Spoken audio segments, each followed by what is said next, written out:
Quand je dis souvent pour les Ituriens, vous ne vous connaissez pas, vous pensez que...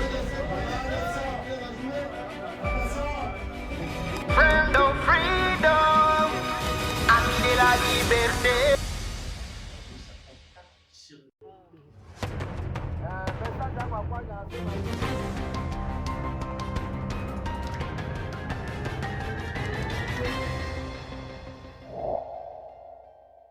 « 18h10 dans ce studio de la radio Maïntelo Bounia. Voici votre grande édition vespérale. À l'issue des décisions prises ce vendredi 28 mars 2025 à Bounia, chef-lieu de la province de l'Ituri, les opérations de la mutualisation des forces FARDC et IPDF se poursuivront désormais sur l'ensemble de l'Ituri. Au lendemain de l'encore des sorties sur le sol congolais signé entre les rebelles du M23 RDF, il a SADC des réactions faites de partout. Votre radio d'information a enregistré celle de Katembo Issé Rekani, analyste des questions politiques dans la région des Grands Lacs et membre de Birek, que vous l'attendrez tout à l'heure dans ces radios journaux. Les femmes de la communauté de Walendu Bindi, Walendu Tanch et Baïmassid sont appelées à s'impliquer dans la sensibilisation sur l'emprunt pour la cohabitation pacifique entre ces communautés du territoire d'Irumu. Voici tout comme les sommaires, bienvenue au détail. Ce journal vous est présenté par Jospé Ouajorkim. Et commençons par ceci, les opérations de la mutualisation des forces FARDC, IPDF se poursuivront désormais sur l'ensemble de l'Ituri et du Nord Kivu. C'est l'une des décisions prises ce vendredi 28 mars 2025 à Bounia, chef-lieu de la province de l'Ituri, à l'issue de la réunion entre les autorités armées ougandaises et celles de l'armée congolaise sur l'évaluation et harmonisation des forces conjointes. À cette même occasion, l'armée congolaise a mis à garde à travers de nombreux messages l'armée ougandaise à cause des messages sur les comptes X tweetés, sur les comptes utilisés pour ces fins, s'avère vrai car la situation sécuritaire ne se gère pas dans les réseaux sociaux. Je vous propose de suivre le général-major Tchaligonja Ndourou Jank au micro de la RC Mbouya. Nous avions tenu une réunion ici au gouvernorat et on a éclairci la situation. On leur a dit d'arrêter tout ce qu'ils avaient fait là. Nous leur avions dit qu'on ne mène pas les opérations, on ne collabore pas état par état dans des tweets. Si les comptes, si ça s'avère bien que les comptes Twitter qu'on a utilisés dans les réseaux sociaux, c'est pour lui, le chef d'état-major de l'armée ougandaise, nous avions montré notre indignation pour dire que nous ne sommes pas contents, nous ne sommes pas d'accord. Il ne peut pas menacer un gouverneur nommé par ordonnance établi ici en Ituri. Ça, ce n'est pas son devoir, il n'a pas droit de faire cela. Et nous lui avons dit que s'il continue avec cela, nous aurons aussi des réponses farouches. Si s'avère bien que c'est ce compte. Et nous en avions parlé aussi dans cette réunion. Les groupes armés, ils doivent rendre les armes. Ils doivent suivre le processus PDD-RCS jusqu'à la fin. S'il ne le faut pas, on va les traquer. Tous les groupes armés, ils seront traqués. C'est son office qu'ils rentrent et qu'ils ne puissent pas continuer à tuer la population. Est-ce qu'il y a un délai que vous leur accordez de déposer les armes avant les opérations? On ne peut pas leur accorder les délais parce qu'il y a un secteur opérationnel ici. Il y a un état de siège, il y a un gouverneur militaire ici sur place. C'est-à-dire que le processus, c'est toujours comme chaque jour on le fait et jusqu'à ce que on va mener les opérations de grande envergure pour le désarmer. La population doit soutenir son arme, doit soutenir les autorités légalement établies ici. Ils n'ont pas une autre armée que les FARDC. C'est les FARDC qui sont là pour sécuriser la population, détenteurs des armes et la police. Ce n'est pas les civils qui vont aller s'armer, prendre les armes, c'est contre la Constitution. Et nous devons suivre notre Constitution à la lettre. Vous venez de suivre le général-major Jank Tchaligonja Ndourou. Par ailleurs, le ministre national de développement rural, Bwindonjangi Boutondo, qui faisait membre de la délégation congolaise, appelle les outuriers à soutenir la force de mutualisation FARDC-IPDF pour traquer tous les groupes armés réfractaires au processus de PDDRCS.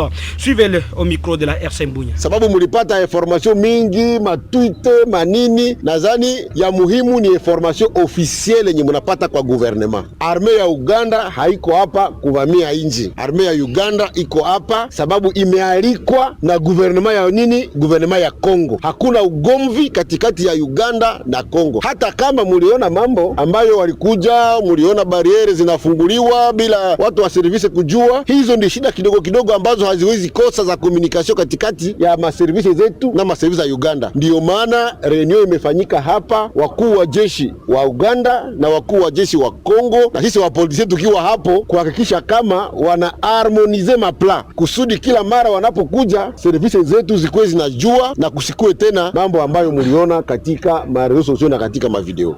Au lendemain de l'encore des sorties sur les sols congolais signées entre les rebelles du M23 RDF et la SADC, des réactions fusent de partout. Votre radio d'information a enregistré celle de Katembo Issé Rigen, analyste des questions politiques dans la région des Grands Lacs et membre du BIREC, parce que c'est une déception totale de la part du gouvernement congolais et sa population de voir cette force régionale se retirer alors qu'elle était venue pour combattre les rebelles aux côtés des FARDC. On écoute ces propos recueillis par Jetem Munganga. Il est important d'abord de rappeler l'opinion publique que la SADC que nous avions à l'époque des musées n'est pas la même organisation que nous avons aujourd'hui. Les enjeux politiques ont changé, des personnalités politiques sont passées, il y a eu de nouvelles figures dans la politique, les enjeux aussi sur la scène internationale se sont modifiés. C'est une déception pour le gouvernement congolais et son peuple de voir la force de la SADC qui était venu pour combattre le M23, signer un accord de retrait avec ces mêmes ennemis de la République. Pour la RDC, c'est une déception. Mais aussi, c'est une leçon pour ceux qui gouvernent la République démocratique du Congo, que les enjeux de la guerre ont changé. Que nous pensons la SADC a tiré les conclusions de la fin de Luanda et de la fin de d'Angola. C'est là où la SADC a tiré des conclusions parce que toutes ces organisations, l'EAC et la fin de Luanda, parlaient d'une discussion directe avec le Rwanda, le M23 et la République démocratique du Congo. Et après, il y a eu évolution du dossier. La SADC a jugé mieux reprendre des activités avec les deux organisations, l'EAC, avec ce qui s'est passé en Angola, on les a fusionnés. Donc, il y avait plus importance de voir la SADC comme force de défense sur le sol congolais. Mais ce qui nous impressionne, c'est cette facilité de collaboration entre les M23 et la SADC. C'est ce qui nous indigne tellement.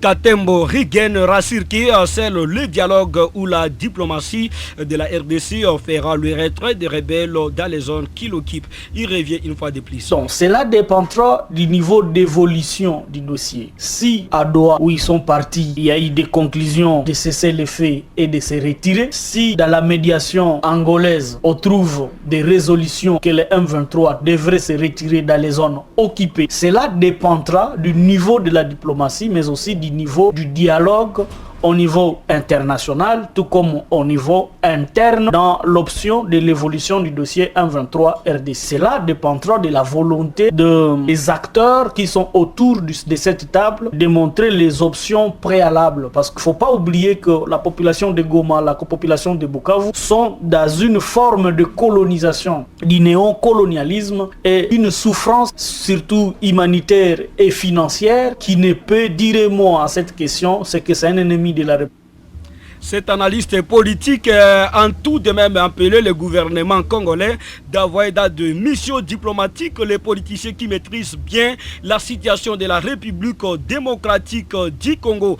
Il revient une fois de plus au micro de Jetem Munganga depuis la région de Kassindi. Nous appelons le gouvernement congolais d'envoyer des personnalités politiques qui maîtrisent les dossiers du M23 ou les conflits du Rwanda avec la RDC. Nous appelons le gouvernement à envoyer dans ses équipes des experts qui maîtrisent la question depuis Sun City jusqu'à aujourd'hui. Il ne faut pas y envoyer de gens, pas par plaisir des partis politiques et pas par plaisir des militantismes, mais l'enjeu, l'avenir de la République est aujourd'hui sur une table où les gens vont aller négocier, discuter des grandes questions de la République. Et pour y parvenir, il faut envoyer des gens qui maîtrisent la question des Grands Lacs, la question de la République, les conflits entre la RDC, le Rwanda et l'Ouganda. Ils font que dans ces genres de délégations se retrouvent des gens qui sont capables d'expliquer la responsabilité du Rwanda clairement, à expliquer la responsabilité de l'Ouganda et à expliquer la responsabilité et la volonté de la RDC pour pacifier la région des Grands. Il ne faut pas y avoir des gens, pas parce que ce sont des familles, pas parce que ce sont le membre, le partisan de partis politiques, ou parce que ce sont des gens qui ont besoin de commissions de l'art. Il faut y avoir des gens qui sont capables à réfléchir. Chers auditeurs, vous voulez suivre nos informations en live? Cliquez www.mindeleobunia.net. YouTube, cliquez Mindeleobunia TV. Instagram, Mindeleobunia Info. Facebook, Mindeleobunia. WhatsApp, contactez-nous sur +243 970 403 008. En territoire de Mahagi, à l'occasion du mois de mars dédié aux femmes, le cercle des jeunes de leaders pour la paix et le développement social a organisé ce samedi 29 mars 2025 une grande conférence débat dans la salle de la jeunesse de Père Blas à Mahagi. L'activité avait comme thème la planche de la femme congolaise dans la société cadre du territoire de Mahagi. Très satisfaite de l'organisation et de la participation massive des mamans et la conférencière du jour Bitoka KMB est au micro de notre correspondant dans la région héritière. Alors d'abord je remercie toute l'équipe d'organisation pour avoir placé leur dévolu sur moi. Et pour la petite histoire, lorsque je suis arrivée dans ce territoire et j'ai regardé autour de moi, je me suis dit que je suis là pour me rendre utile. Et c'est la première sortie, c'est la première conférence que je fais tout en n'étant pas politicienne. Je me dis que je dois apporter quelque chose aux femmes de Mahagi étant une femme. Alors j'ai beaucoup aimé les échanges, les femmes étaient très réceptives. J'ai vu des jeunes filles qui ont posé des questions pertinentes. Heureusement, Dieu nous a donné la sagesse d'avoir des réponses à toutes les questions. Et à la sortie, je me suis rendu compte que les mamans, les filles, les femmes et même les hommes sont partis satisfaits. Alors, par rapport au thème, nous avons retenu que les femmes ne doivent pas se sentir à la traîne. Les femmes doivent se lever. Il ne faut pas toujours qu'on puisse être là à réclamer nos droits, alors que pour arriver à ce droit-là, il y a quelque chose, il y a notre apport, il y a des choses que nous devons faire aussi. Nous devons nous instruire, nous devons nous remettre en question pour savoir quelle est notre part dans la société. Il ne faut pas toujours qu'on puisse être là à nous plaindre, à dire que non, l'État devait faire ci, n'a pas fait ça. Non, non, non. J'ai voulu responsabiliser les femmes, qu'elles puissent savoir qu'elles ont une grande part de responsabilité dans tout ce qu'elles sont en train de réclamer. Plusieurs participants ont exprimé leur satisfaction et partagé leurs impressions au micro de la RCM Bunia. D'entre le jeu, je vais remercier l'organisateur et tout le monde et la madame inspectrice de la DGDA, madame Béa, pour cette initiative.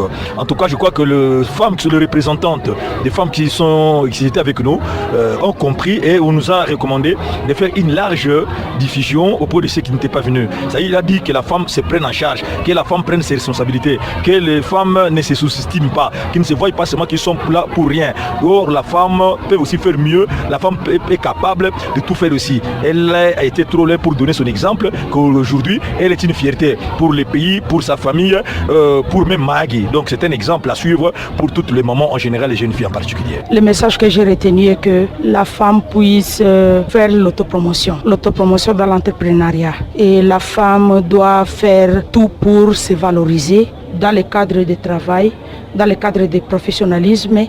La femme doit avoir la qualité de méritocratie.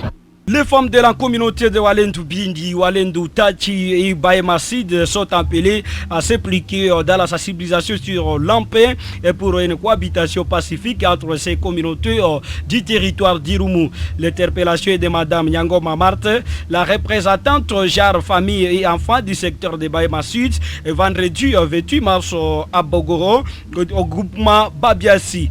Voici Madame Nyangoma Marthe.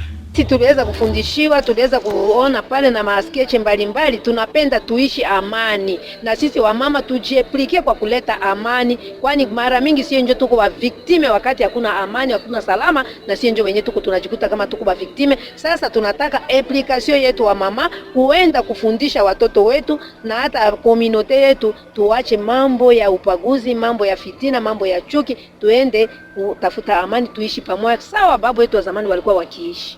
Kupitia Irumu ya generale na njugu wa ndugu yetu, ujumbe yenyewe mimi napasha uleta iko kusema tuishi amani, tupendane katikati yetu, tufanye frokome moya, abula mwenzako mzuri kuliko we, hivi itaweza kuleta mambo mazuri. Tuangalie kusema kama tuko tu watu wa moya, damu iko sawa sawa, tuko wa ndugu moya, tuko sasa kuishi pamoja, hivi tukue sasa njoo mfano, na tutoke hapa tuende kuhubiri, kila mtu aanje kunyumba yake na kisha atoke nje au kukanisa na ndani ya community en general, mettre a pratique mafundisho yenyewe tulitoka kusema hapo, kusikia kama leo tulifanya hapa, tutafurahi kwa siku zingine tuende vile kwa matite zingine.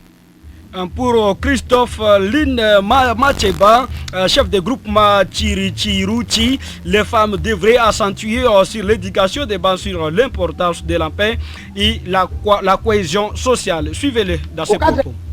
Enye kuna jirepete sana binafsi nakuta pepiniere enye tulifanya mbele jua na mgonga ukadre enyewe batoto enye tuko na zama siku hizi hadiku na kamata education enye tulikuwa na mbele. Alors a partir ya formation yetu tunatoka pokea leo, ningeliomba kwa kila mama mwenye deja nishatia pepiniere aenda ya protéger bien, veut dire éducation de base ndio kunatia leo kicho tu kuna lumana.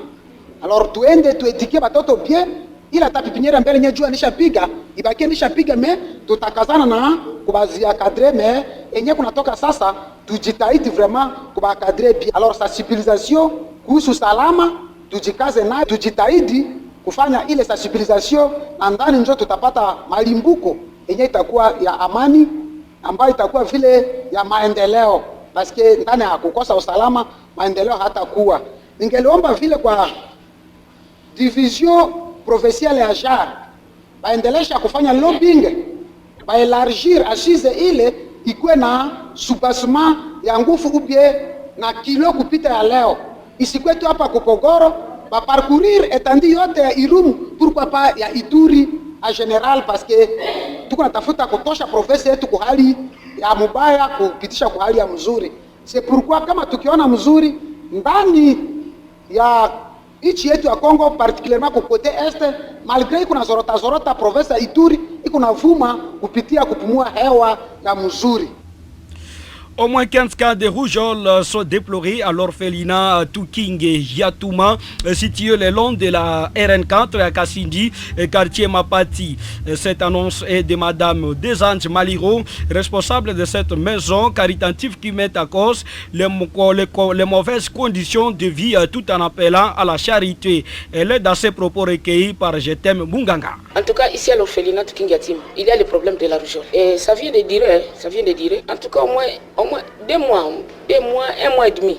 Vraiment, il y a vraiment la répétition de la rougeole. Il y avait une fille qui a commencé. Vraiment, il présentait des fièvres, des boutons, quoi et quoi. Les yeux gonflés, la bouche gonflée, les yeux deviennent rouges. Quand je suis allé chez mon dame, ils ont confirmé que c'est la rougeole. Après lui, l'autre. Après, ça devient vraiment une répétition. Alors, au total, aujourd'hui, c'est 15 qui sont atteints de la rougeole. Bon, en tout cas, il n'y en a pas moins. Il n'y en a pas moins. Parce qu'au lit, ils donnent au moins 3 et 4. Alors si l'une est atteinte directement, les 3 là, et aussi ils seront atteintes. Même moi aussi, à cette heure, je me sens mal. Je commence à sentir des fièvres.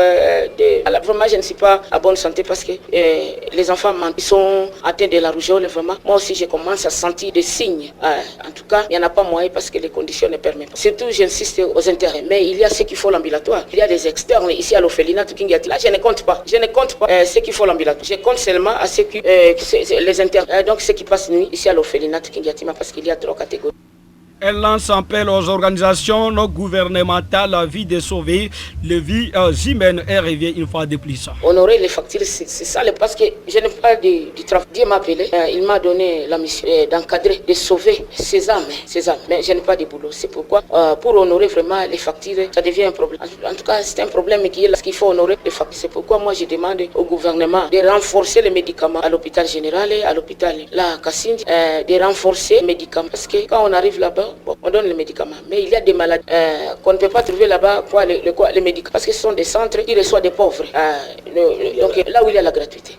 Donc il faut le gouvernement et les ONG qui se chargent des médicaments, Médecins sans frontières, UNICEF, Kingewatoto, tu vois, Croix-Rouge, de renforcer les médicaments au niveau de l'hôpital général. Parce que c'est un hôpital qui reçoit les opprimés, les pauvres. Sans transition, je vous parle du sport dans cette grande session d'information. Mesdames et messieurs, alors c'était ce samedi 29 mars 2025 au stade olympique moderne de Kindia. Salongo a battu AS Star à un score de 2-0. Et demain, dimanche 30 mars 2025, on va suivre un grand duel qui va opposer la jeunesse électronique Gambela contre Seleka Malilu de la chefferie de Walendubindi. Ça sera sur le coup de 15h30 minutes. Le prix des plans se revient à 3 000 francs congolais pour le pourtour et 10 000 francs pour la tribune d'honneur. Complètement terminé de cette grande session d'information. Si vous avez aimé, dites merci à toute l'équipe rédactionnelle de la radio Maïndelo Bouya, le journal qui a connu la présentation de Jospé Ouajorkim, la mise en onde de Rumbata, réalisation de Sissilema. Le même édition, vous pouvez encore retrouver sur notre chaîne YouTube. Écrivez seulement Maïndelo Bouya TV. Au revoir. Mesdames et messieurs, vous allez à présent suivre les communiqués du programme panafricain des investissements à l'intention des entreprises et sociétés de construction aux SBL et aux ONGD. Avis à l'intention des entreprises et sociétés de construction aux ASBL et ONGD dans le cadre de son projet de construction de 10 écoles par province, le programme panafricain financé par la Banque mondiale demande aux entreprises et sociétés de construction aux ASBL et aux ONGD intéressés de s'affilier au programme et d'adresser leurs requêtes au directeur national aux coordonnées suivantes: email dinat.ppi@yahoo.com, téléphone plus 243 81 89 à 62 032. Pour les sociétés et entreprises de construction, les pièces ci-après seront jointes à la requête: statut de l'entreprise, extrait du registre du commerce et du crédit immobilier RCCM, identification nationale et pièces d'identité de son responsable. Pour les SBL et ONG, les pièces ci-après seront jointes à la requête: statut et règlement du notarié, acte notarié et F90 ainsi que le PV du compte rendu de la première assemblée générale constitutive,